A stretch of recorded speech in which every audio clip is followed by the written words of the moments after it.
तेलंगाना के वजीर फिनांस हरीश राव ने हज हाउस में हज 2023 के मुंतखब आज़मीन के लिए टीका अंदाजी और मेडिकल स्क्रीनिंग कैंप का इफ्तिताह किया। इस मौके पर हरीश राव ने उर्दू ज़बान में खिताब करते हुए कहा कि तेलंगाना हुकूमत अक़लियतों की फलाह व बहबूद के लिए मुख्तलिफ स्कीम्स को रूब अमल ला रही है।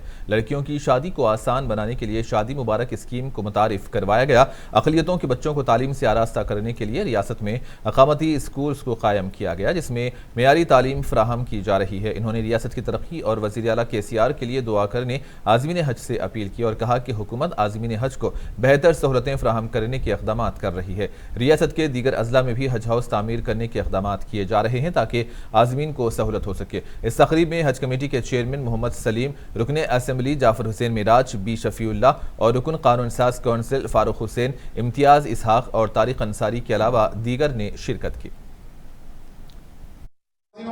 आज 7 तारीख से लेकर जून 7 तारीख से 22 तारीख तक आप जाने का रहते हैं। तो इससे पहले आप सब लोग, आप लोगों का मेडिकल सर्टिफिकेट देना, आप लोगों को वैक्सीन डालना, ये पूरा इंतजाम राज्य के सरकार की तरफ से हम कर चुके हैं।